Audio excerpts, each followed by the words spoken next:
It occurred in 2013 while I was a student. There is a fairly clear river right next to the hostel where we live. We're all from the country and we've been swimming in rivers since we were kids, so when we saw this one, we knew we had to jump in. Aniko quickly undressed and began wading into the water. This individual appears to be looking forward to revisiting his childhood memories. Kane and I both went into the water shortly after. The river in the city isn't as clear and cool as the river in the country, but it still makes us happy. We swam for a while before starting to play in the water like we did in the country. If anyone happened to pass by, they'd probably think we had some kind of mental illness. There is a bridge near the river. Although bathing near the bridge would have been cooler, we never went because there was an underground current under the bridge that was dangerous. That day, I noticed someone swimming beneath the bridge. Aniko approached, intrigued by my surprised expression, and inquired as to what I was looking at. I stated that I saw someone swimming beneath the bridge. That area is extremely dangerous. If you slip, you could lose your life. After hearing this, Aniko and Kane became concerned as well, so the three of them looked at the water beneath the bridge at the same time. After a long period of observation, we determined that it was a girl. She, on the other hand, remained stationary and did not move. I couldn't see her face because it was so dark under the bridge. All I could see was her long hair floating in the water. Because Aniko and Kane suspected I was spying on the girl, they urged me to come over and strike up a conversation. I have a crush on a girl with long hair, but I can't talk to her naked. The three of us swam in the river until the sun went down before getting back. Before going back to the inn, I looked under the bridge to see if the long-haired girl was still there. For some reason, it was already getting dark, but she hasn't landed. However, I quickly left because I was afraid the girl would think I was sneaking around. Because the weather was still hot the next day, the three of us planned to go to the river to swim after school. Because it was extremely hot, I entered the water before Aniko this time.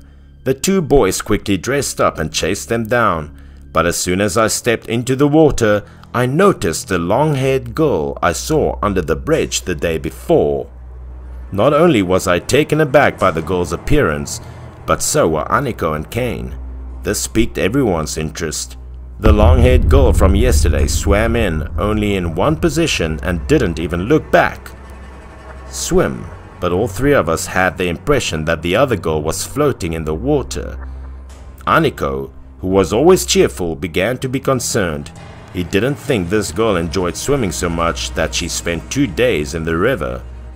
Kane also spoke up at this point. He had the impression that it was just a human head floating in the water, but Aniko and I both thought it was impossible because the water under the bridge was moving so quickly. If it had been a human head that couldn't stay put, it could have been swept away. After some deliberation, Kane came to the conclusion that it is best if we go under the bridge to find out what the truth is. Aniko and I both agreed on this point, so we made the decision to approach the other girl. Because I was the best swimmer of the three of us, I led the way to the fast water just to be safe. I couldn't see her face very well because it was quite dark under the bridge. All I could see was her very long hair and snow-white skin. I was afraid to approach her for fear of upsetting her. I only dared to stand back and try to call and ask from some distance. She did not respond, but instead slowly turned her head to follow the flowing water, and what happened right after that was truly terrifying. What we've seen since yesterday is a human head, and it's starting to decompose. Maggots are crawling from the eye sockets, nose and mouth. I screamed in terror and backed away slowly. Aniko and Kane, who were swimming alongside, were both terrified. We three panicked and swam ashore, where we immediately called the police, who arrived to investigate the incident. It turned out that the head was tied to a large rock, which prevented it from moving at all. We were returned from some interrogation as a group of 3. Aniko, Kane and I skipped dinner that night, unable to swallow the maggots crawling all over the girl's face. Perhaps because we were too shocked and tired to sleep that night, we all went to bed early, but the fear on our faces could not be hidden. That night, Kane and Aniko both had the same strange dream. This appears to be what the other girl was attempting to convey to us. We fantasized about the river road. It was evening and a girl with long hair was riding a bicycle. Suddenly, a dark figure leapt from the shore's grass and charged towards her. The girl screamed in terror, but no one heard her. To avoid everyone's gaze, the shadow pushed the long-haired girl and a bicycle into the grass. He used his hand to strangle the girl until the girl could no longer resist. I don't know what his purpose is to act like that. After killing the girl, the man tied her up and placed her body on the back of the bicycle. He then walked towards a water tower by the river, wondering what this perverted murderer was going to do with the poor girl's body. Looks like this isn't the first time he's killed someone. He calmly carried the girl's body to the top of the water tower. Then he put the girl down and stared at her body like he was contemplating his booty. After observing for a while, he bent down to pick up a large rock from the ground. Involuntarily, a mysterious smile appeared on his face.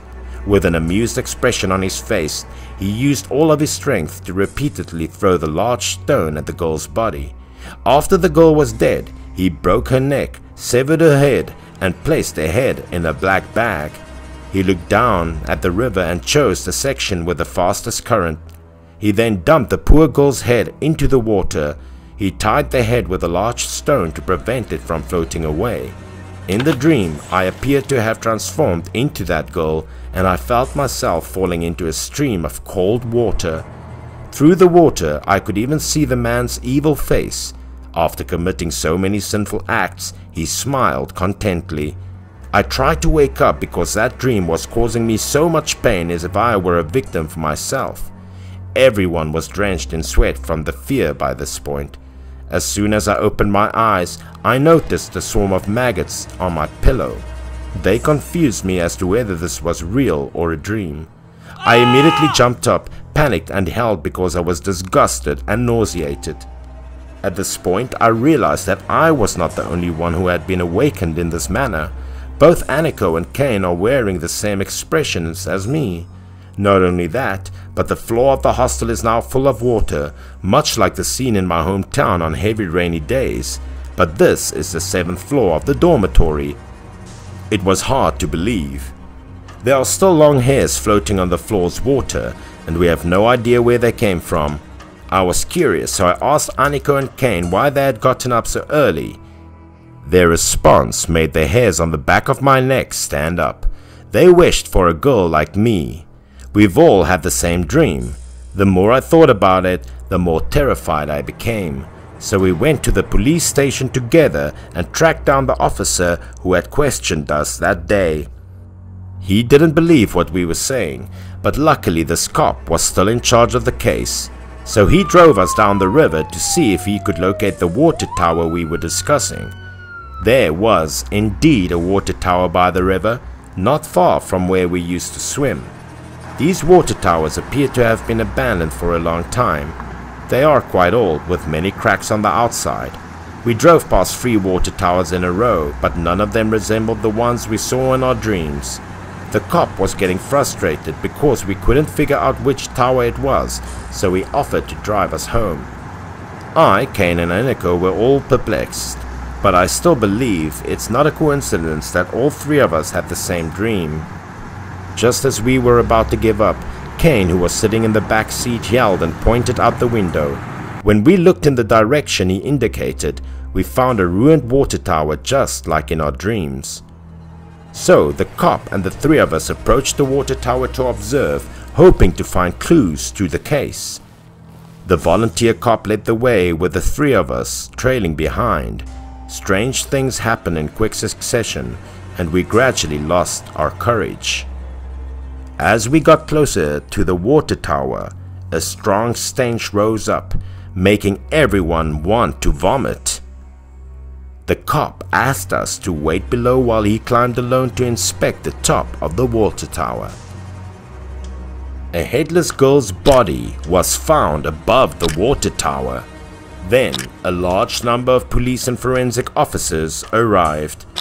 I had an indescribable feeling when we were back in the police car, looking at the poor girl's body being brought down from the water tower. Although this incident was reported in the newspaper, we have always kept this strange dream a secret.